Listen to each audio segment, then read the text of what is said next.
மயில் கோழி இதுக்கெல்லாம் பறவைகள்னு பேர் வந்து. ஏன் அப்படி பேர் வந்து? ஏங்க ஒரு மாதிரி இருக்கிறிய? ஏன் கனகா சொல்லுமா? பறப்பதினா சொல்லலைன்னா எனக்கு தான் கேவலமாயிருக்கும். இப்படி இருக்கு நல்ல காலம் சொல்லிட்டா. சிங்கம் புலி கரடி நாய் பூனைக்கெல்லாம் என்ன பேர் சொல்லுவோம்? கால்நடைகள்னு சொல்லுவோம். ஏன்? காலால் நடப்பதனால். அதே மாதிரி நமக்கெல்லாம் மனிதன்னு பேர் வச்சிருக்கு. ஏன் மனிதன்னு பேர் வச்சிருக்காங்க? மனசு இருக்குனியா? எதுக்கு? மண்ணுக்கு மேல நடக்குது.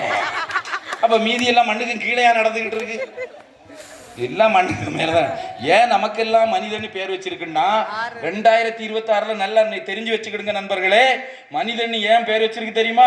ஸ்கூலுக்கு போனா ₹1,00,000 வேணும், ஆஸ்பத்திரிக்கு போனா ₹1,00,000 வேணும், நல்ல ஆரோக்கியமா இருக்கலாம். உனக்கு வேலை வாய்ப்பு வேணுமா? ₹1,00,000 கொடுத்தீங்கன்னா உனக்கு வேலை கிடைக்கும், கவர்மெண்ட் வேலையும் கிடைக்கும்.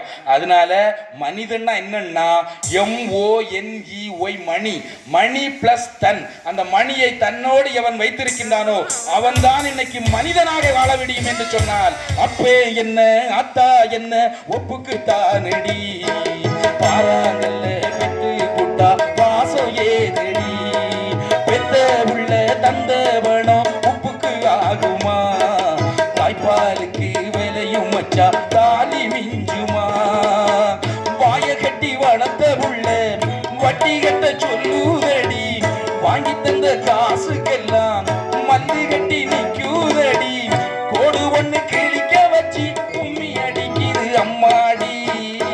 சம்சாரம் அது ஒரு மின்சாரம், சம்சாரம் அது ஒரு மின்சாரம்.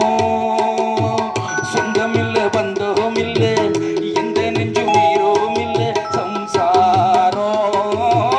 நேரம் வந்து நெருங்கி தொட்டா சாக்கடிக்கிற மின்சாரம். அதுதான் சொந்தம். ஆனால் பணத்தை நீங்கள் சேமித்தீர்கள் என்று சொன்னால் மாமன் வருவான், மச்சம் வருவான், பொண்டாட்டி வருவா, மாமியார் வருவா, எல்லாரும் கூட வருவா. கல்வி வரும், வேலை வரும், கல்யாணம் வரும், நல்ல ஆரோக்கியம் வர வேண்டும் என்று சொன்னால் வெற்றிக்கு மன நிறைவான வாழ்க்கைக்கு மகிழ்ச்சிக்கு தேவை அது சொத்து சுகமே என்று சொல்லி வாய்ப்பளித்தமைக்கு நன்றி பாராட்டி அமர்கிறேன். நன்றி, வணக்கம்.